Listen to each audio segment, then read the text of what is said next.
Aguas con los cuchillos. Yo por eso ya no voy a las taquerías, mejor los ordeno por Uber Eats. Pero bueno, vamos a cuarto grado. Es miércoles y ya estamos listos para dejar la víbora chillando.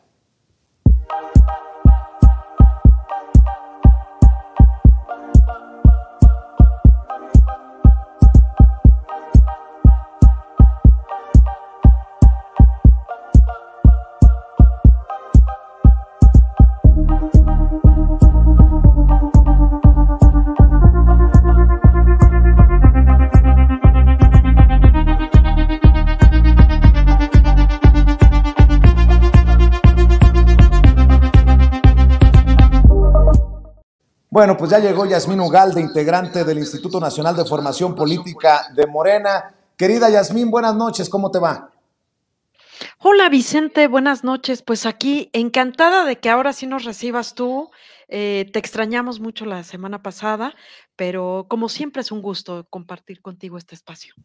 Claro que sí, sobre todo con un tema, querida Yasmín, pues fuerte, fuertísimo por el hecho de que la oposición está intentando pegar esta narrativa en torno al tema de seguridad, la Guardia Nacional, la permanencia de las Fuerzas Armadas en la labor de seguridad en las calles hasta el 2028. Y qué mejor abordarlo con un invitado de lujo. Me da mucho gusto saludar a Daniel Santos González, director de estudios aduaneros de la Agencia Nacional de Aduanas de México, abogado con estudios de maestría en Derecho Constitucional y Amparo en la Barra Nacional de Abogados y de maestría en Ciencia Jurídico Penal en el Instituto Nacional de Ciencias Penales. Cursó el doctorado en Administración y Políticas Públicas en el Centro de Estudios en Ciencias Jurídicas y Criminológicas y actualmente es doctorando en Desarrollo y Seguridad Nacional por el Instituto Mexicano de Estudios Estratégicos en Seguridad y Defensa Nacionales de la Secretaría de la Defensa Nacional. Qué honor tenerlo aquí, Daniel Santos. Muchas gracias por acompañarnos. Un gusto, estimado Vicente, un gusto compartir contigo y con Yasmín el tema del día de hoy. A la Claro orden. que sí. ¿Por dónde entramos, querida Yasmín? Usted márquenos la pauta. Mira, creo que lo decías muy bien, ¿no? O sea, es decir, la oposición sigue queriendo implantar una narrativa.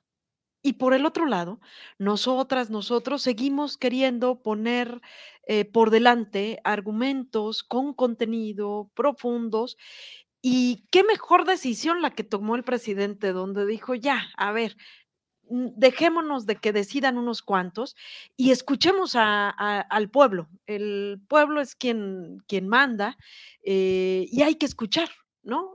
Lo que dice. A mí me parece que eso le da una vuelta interesante al tema, porque nos permite seguir hablando de este tema, pero poderle dar muchos más matices. El primero que yo diría es que obedece, me refiero el de la Guardia Nacional, obedece a parte de nuestro proyecto, es decir, que no es una ocurrencia ni de este momento, pues, ni con ese carácter de ocurrencia del presidente, sino que tiene una razón profunda que obedece entre las muchas opiniones a, esto que hemos hablado de soberanía. Cuando hablamos de soberanía, casi todo el mundo piensa en el alimento solamente, pero aquí en este programa y en este gran proceso de transformación, hemos hablado también de soberanía energética, por ejemplo, pero también hablar de soberanía es hablar del territorio, de lo que ocurre en el territorio, porque también lo perdimos. Y hablar de soberanía es tener la capacidad de decisión en lo que ocurre en el territorio, ¿no? Entonces, a mí me parece que eso le da como una vuelta a poder platicar quién es parte de este territorio y preguntarle a ellas y a ellos, hablar de soberanía y plantearnos esto de la Guardia Nacional es que no ocurra. También hemos hablado mucho de Felipe Calderón, de FECAL, cuando hablamos de los militares, pero también recordamos un poco en el gobierno de Peña Nieto que el hecho de el ejército y de la seguridad pública era estas grandes batallas que eran más como tipo espectáculo, ¿no? Donde llegaban, se exhibían, ¿no? Había matanzas y se iban, ¿no? Y nosotros proponemos ni lo que hizo Felipe Calderón ni lo que hizo Peña Nieto, sino más bien que la Guardia Nacional se quede en el territorio para poder recuperar el territorio. No todo es el combate al narcotráfico, sino es poder recuperar nuestro territorio y darle seguridad y certeza al pueblo, ¿no? Yo lo pensaría de un primer momento por ahí. Así es. Precisamente, déjame preguntarte, Daniel, porque este tema es de esos que exhiben a una oposición moralmente derrotada. ¿Cómo ves el tema de la Guardia Nacional? ¿Cómo lo está planteando el gobierno y cómo lo está asumiendo la oposición? Este es un tema en el que la oposición creo que no puede ganar porque ya gobernaron y ya tomaron las decisiones que nos dejaron bañados en sangre en temas de seguridad. ¿Cómo lo ves, Daniel? Gracias, Vicente. En primer lugar, me gustaría dejar aquí para las y los compañeros que nos escuchan que la Guardia Nacional es una institución reconocida en el artículo 21 de la Constitución como una institución policial. El artículo 21 de la Constitución establece que la seguridad pública es competencia de la Federación, de los estados y de los municipios. Y en consecuencia, la Federación, a través de la Guardia Nacional, es como enfrenta esta competencia en materia de seguridad pública. Comentar que siempre en las últimas semanas, últimos meses, se han estado hablando de la seguridad pública, de la seguridad nacional. Nada más dejar claro que la seguridad pública, de acuerdo al artículo 21 de la Constitución, tiene como finalidad proteger a las personas. Y dice el artículo, y dice ese artículo constitucional, que de las personas va a proteger sus bienes, el patrimonio, libertades, derecho, la vida de las personas. La seguridad nacional tiene otra finalidad, tiene como finalidad proteger bienes del Estado. Nuestro presidente, cuando inicia este proceso de transición, desde ese momento hace el planteamiento de que llegado la toma de protesta, va a crear una institución nueva, policial, que será la Guardia Nacional. Con la Guardia Nacional, Enrique Yasmín, lo que está haciendo el presidente es cumplir ese compromiso de la Federación en materia de seguridad nacional. Recordemos que el 26 de marzo del 2019, todos los partidos políticos, fue una reforma constitucional, todos los partidos políticos, sin excepción, aprobaron esa reforma constitucional, que además, para poder ser válida, la reforma constitucional requería de la aprobación de por lo menos la mitad más uno de los congresos locales y fue aprobada por las 32 legislaturas locales. ¿Cómo lo está enfrentando el gobierno? Vean, respecto a la postura del gobierno, creo que ha sido muy clara. En primer lugar, reconoce nuestro presidente que la soberanía, como dice muy bien Yasmín, es un tema muy importante. Y el artículo 39 de la Constitución destaca que la soberanía reside en el pueblo. Es el pueblo el soberano. El pueblo como tal puede ser consultado en cualquier momento, puede tomar decisiones en cualquier momento.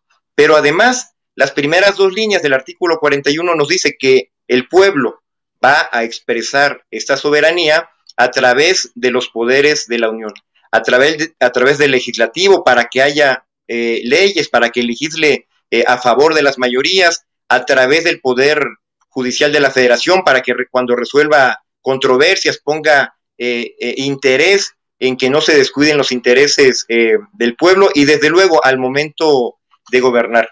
Yo diría que como un primer inicio, el presidente en este proceso de transición, en los meses previos a que tomara protesta, reconoce que la Policía Federal, que fue la institución policial que estuvo durante el mandato del presidente Vicente Fox, de Felipe Calderón y de Enrique Peña Nieto, fue una institución que fracasó en el intento de darle seguridad y protección a las personas.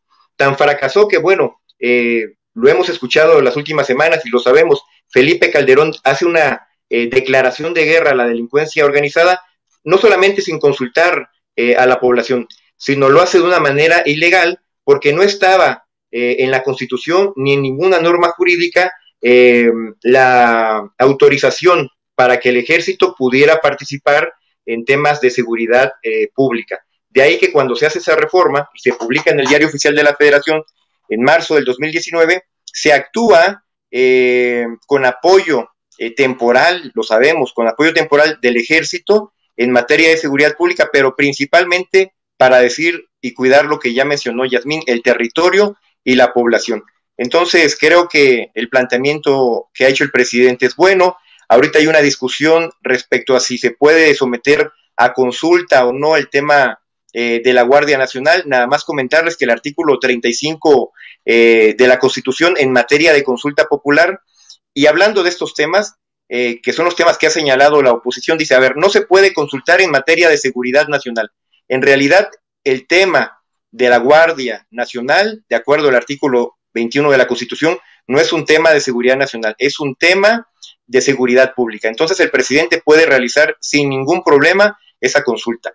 Y lo otro que han mencionado, que en todo caso es un tema de reflexión, es que no se puede someter a consulta la disciplina y el funcionamiento de las Fuerzas Armadas Permanentes. Que las Fuerzas Armadas Permanentes son el Ejército, la Armada y la Fuerza Aérea. Bueno, el constituyente, cuando redacta esta parte del artículo 35 constitucional, está pensando en las funciones que realiza las Fuerzas Armadas Permanentes, pero relacionadas a la seguridad nacional.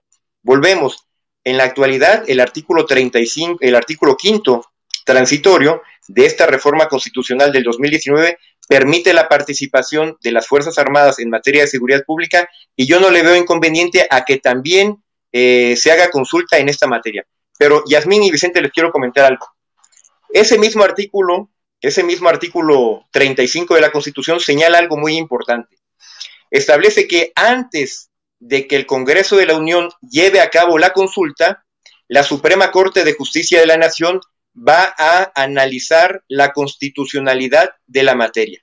Y esto significa que el presidente puede someter a consulta el tema de la Guardia Nacional, y previa a la organización de la consulta será la Suprema Corte quien determine si esa materia es o no constitucional para efectos de la consulta popular. Entonces creo que el gobierno va caminando por el sendero de la legalidad, a partir de que el artículo 5 transitorio constitucional permite la participación de las Fuerzas Armadas en materia de seguridad pública, pero también va avanzando en términos de la legalidad y de la constitucionalidad, al momento de que la consulta que quiera hacer el presidente no tiene inconvenientes en que la pueda llevar a cabo. Sin embargo, si los hubiera, ahí está la Suprema Corte de Justicia de la Nación como el filtro constitucional para analizar el tema de la consulta popular.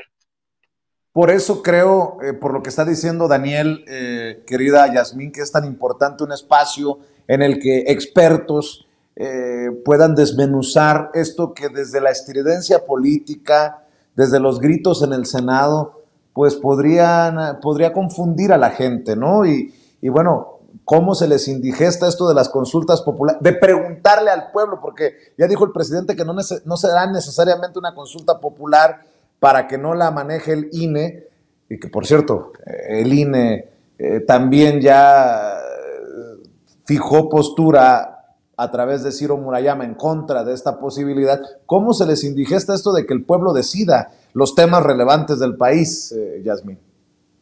Sí, a mí me parece fenomenal que podamos seguir hablando de esto, pues, o sea, no podríamos parar, tenemos tantos elementos de qué hablar, y aparte me parece maravilloso que gente tan preparada como Daniel, pues, esté aquí con nosotros y nos pueda desmenuzar a detalle y desbaratar estas narrativas justamente que no tienen mucho sustento y que la oposición está ahí, ¿no? Y se les puede responder y pues para eso tenemos estos invitados de lujo como el que el día de hoy tenemos. A mí me parece que pues sí es desagradable, pues no les embona nada a la oposición, ¿no?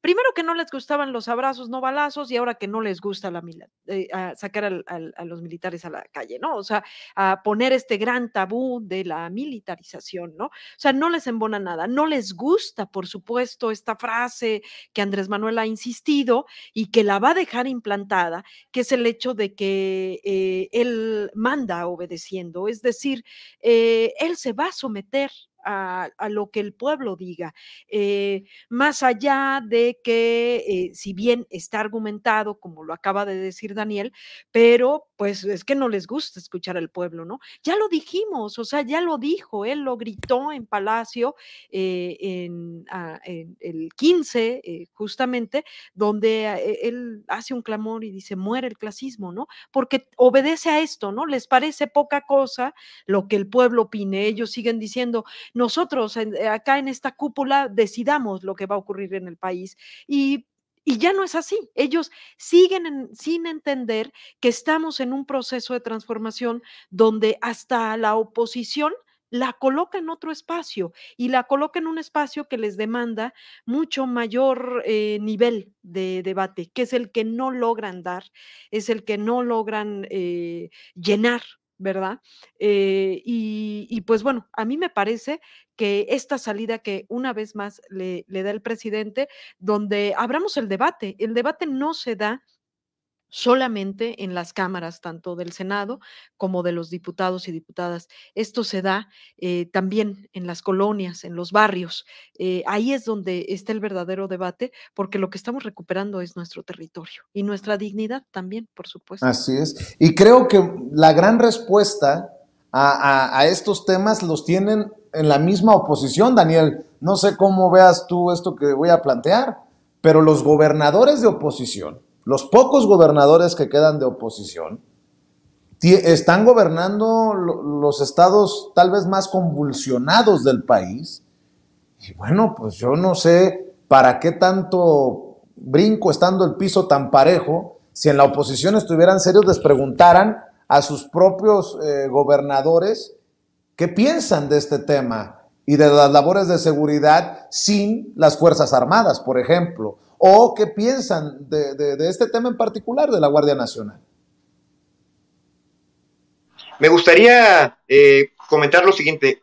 Vean, el Estado moderno surge como producto de lo que conocemos como la Paz de Westfalia, un conflicto internacional que termina en 1648, y al surgir el Estado moderno surge con dos funciones básicas, primordiales. La primera es la de darle seguridad a su población y la segunda de darle bienestar a esa misma población.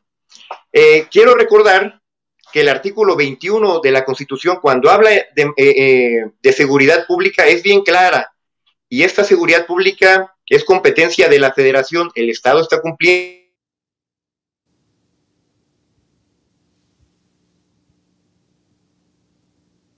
Bueno, creo que tuvimos un problema de conexión precisamente con nuestro invitado, mi querida Yasmín Ugalde. Vamos a ver si reconectamos con Daniel Santos, pero seguimos insistiendo en este tema con profundidad aquí en este espacio libre como el viento, porque creo que a propósito, muchos medios de comunicación corporativos le están apostando al ruido y no a la profundidad del debate y de explicarle a sus audiencias de qué va esta iniciativa del presidente, Yasmín.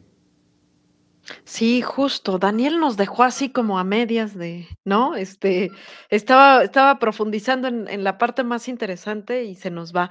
Pero bueno, ya va a regresar. A mí me parece muy singular. Él nos va a platicar un poco, de hecho, es parte de la experiencia que él tiene, justamente un poco cuál es la historia, pues, o sea, el tema de haber propuesto estratégicamente, porque aparte es una cuestión estratégica, el tema de la Guardia Nacional, eh, obedece particularmente, que a mí me parece una vez más una razón contundente por la cual se le debe de preguntar a la ciudadanía al respecto de este tema, es justamente, y lo estoy viendo aquí entre los comentarios de quienes nos están viendo, justamente la ciudadanía perdió la confianza en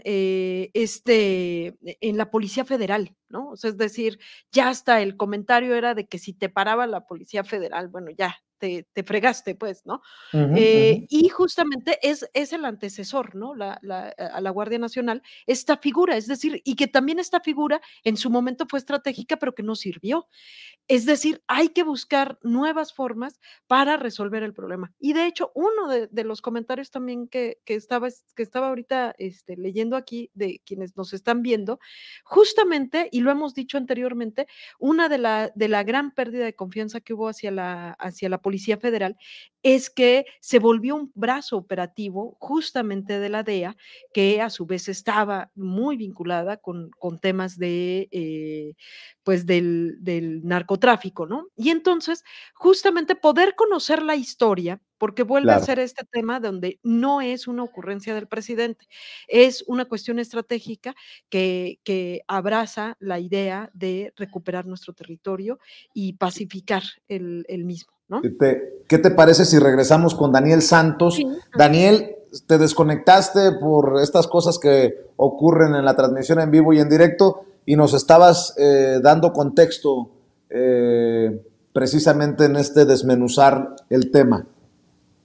Gracias, Vicente. Una disculpa por el tema de la red. Les comentaba que la función del Estado es principalmente la de proveer bienestar y proveer seguridad. Y las entidades, los gobernadores y los presidentes municipales tendrían que fortalecer sus instituciones policiales, ¿no? La policía municipal, la policía estatal. Sin embargo, abandonaron esta obligación, que es una obligación constitucional, aparece en este numeral 21 que tanto he mencionado.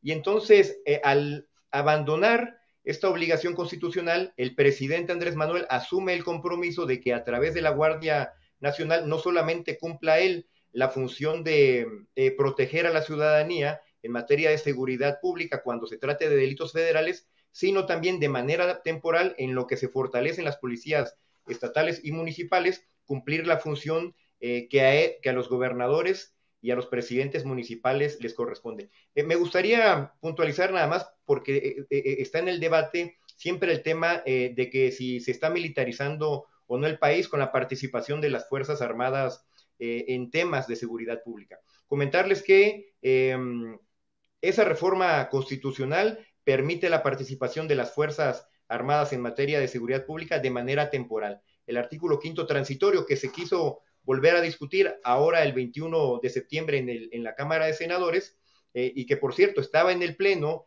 analizándose, después se retira la iniciativa, se devuelve a comisiones y bueno, se tienen 10 días hábiles que se vencen el 5 de octubre para volverla a presentar al Pleno y que se discuta y apruebe.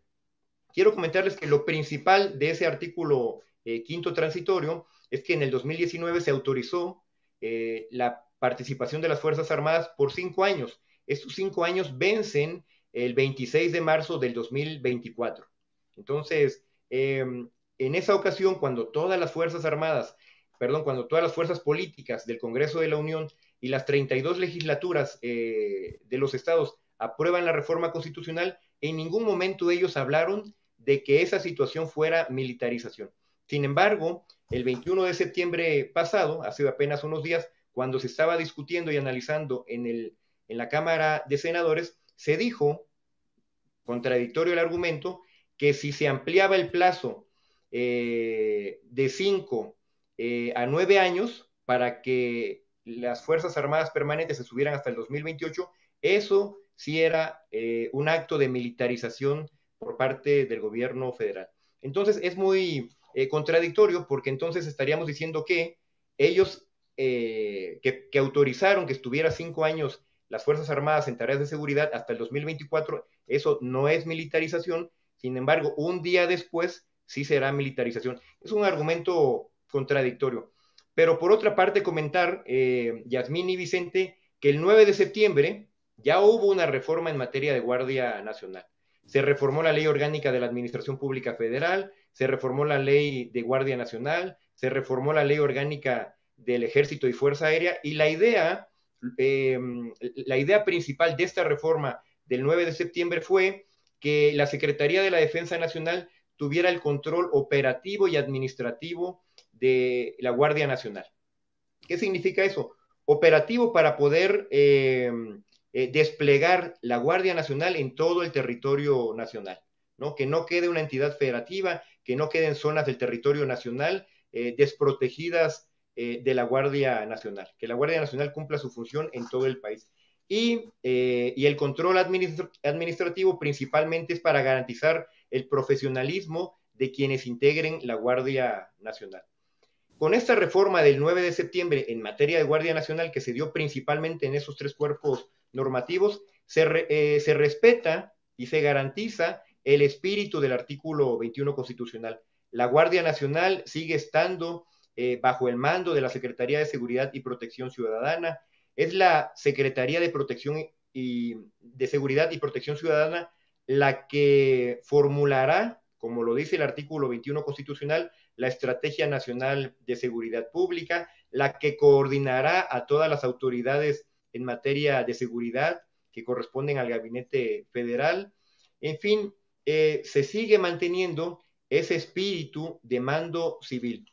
Pero por si todavía hubiese duda y pareciera que México es la excepción en el contexto internacional, comentarles que hay varios países que tienen a sus instituciones o instituciones militares realizando funciones de seguridad pública. Ahí está Argentina y la Gendarmería Nacional de Argentina, que tiene un mando civil. Está en Francia la Gendarmería Nacional, que tiene un doble mando. Por un lado tiene el mando civil con el Ministerio del Interior cuando se tratan temas de seguridad pública, y desde luego esta gendarmería responde al mando del Ministerio de Defensa cuando son temas de seguridad nacional. Pero ahí está también el Cuerpo de Carabineros en Italia, que tiene también un doble mando, mixto y civil, tratándose de seguridad pública o de seguridad nacional. Pero hay otras experiencias internacionales, Colombia, Chile y España, que tienen un mando civil cuando se trata de la participación de Fuerzas Armadas en temas de seguridad pública. Entonces México no es la excepción. Lo que está planteando el presidente Andrés Manuel desde el 2019, cuando se presenta la reforma constitucional en materia de seguridad pública, fue principalmente crear una nueva institución sin los dejos de corrupción que verían caracterizando a la Policía Federal. Incluso, vean, la Policía Federal tuvo participación de las Fuerzas Armadas de manera ilegal. Previo a la existencia de la Policía Federal estuvo la Policía Federal Preventiva, que, entre otras cosas, fusionó a la Policía Federal de Caminos, por eso ya no existe, a la Policía Fiscal, que operaba en las aduanas del país, a la Policía Migratoria. Las fusiona Ernesto Zedillo, se dedica a tareas de seguridad pública, y la descomposición empieza con el presidente Vicente Fox y termina esta descomposición o llega a su punto álgido con Felipe Calderón, cuando de manera inconstitucional y en lugar de utilizar al ejército para pacificar al país, que es la posición de nuestro presidente en estos momentos, utiliza al ejército como lo habían hecho otros presidentes, para reprimir, como fue en el 68, en el 71, Aguas Blancas, incluso lo que sucedió con los 43 estudiantes fue el uso del ejército para reprimir a la población. Lo que está haciendo el presidente lo mandata el artículo 21, utilizar al ejército para pacificar al país, utilizar a la Guardia Nacional para cumplir con este mandato constitucional de dar paz, como bien lo dice Yasmín, en todo el territorio nacional. Mi querida Yasmín, meramente por temas de tiempos, debemos invitar nuevamente a Daniel y de retomar estos temas cuantas veces sean necesarias en las próximas semanas, si te parece, Yasmín.